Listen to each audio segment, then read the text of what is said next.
మాది దొండపాడు గ్రామం. మాకు ఎన్ఎస్పి కాలువ నాగార్జున ప్రాజెక్ట్ కింద గతంలో ఒక 10 సంవత్సరాల క్రితం వరకు కొంచెం నీళ్లు వచ్చేవి.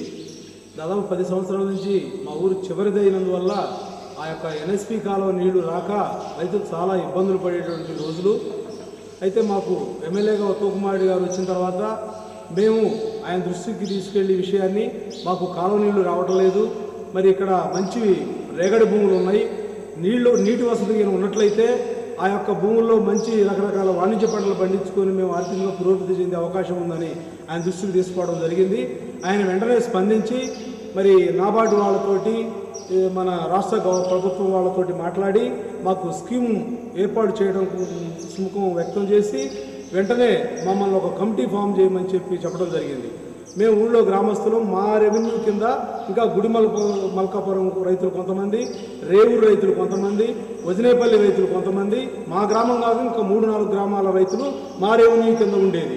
అయితే అంతకీ నీటిపారుదల ఉపయోగించుకునే వీరి కోసం మేము అన్ని గ్రామాల నుంచి కూడా ఒక కమిటీ ఏర్పాటై దానికి నేను చైర్మన్గా, పుల్లారెడ్డి గారు వైస్ చైర్మన్గా, ఇంకా కొంతమంది డైరెక్టర్తో కమిటీ ఏర్పాటు చేసి అందరం కలిసి ఒక ప్రాజెక్ట్ రిపోర్టు ఎన్ని ఎకరాలు ఆయకట్టులో ఉంది, మనకి ఎంత నీరు అవసరం ఉంటుంది, ఇవన్నీ ఐడిసి వాళ్ళతో సంప్రదించి ఇవ్వడం జరిగింది.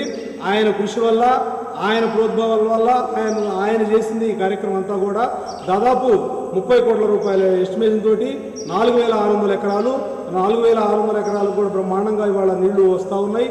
మరి వాణిజ్య పంటలు మిర్చి, కాటను, మరి మునగ, అరటి రకరకాల వాణిజ్య పంటలు వేసుకొని వాళ్ళ రైతులు బ్రహ్మాండంగా గత సంవత్సరం 2-3 తొళ్ళకి నీళ్లు తీసుకుని బ్రహ్మాండంగా పంట పండించుకొని యాసంగి మొక్కజొన్న, శనగ అట్లాంటివి వేసుకొని కూడా మేము పంట పండించుకోవడం జరిగింది.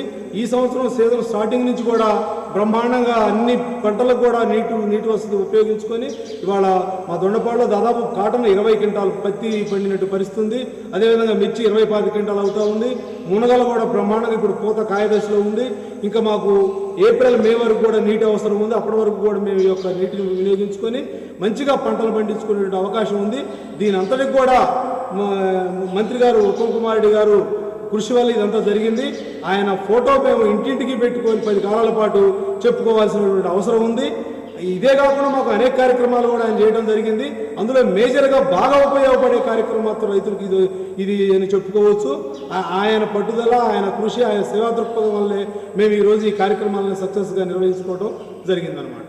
కోదండరామస్వామి ఎత్తిపోతల పథకం, దొండపాడు ఎత్తిపోతల పథకం ద్వారా ఇప్పటికే కొన్ని వేల ఎకరాల భూములను సస్యశ్యామలం చేశారు.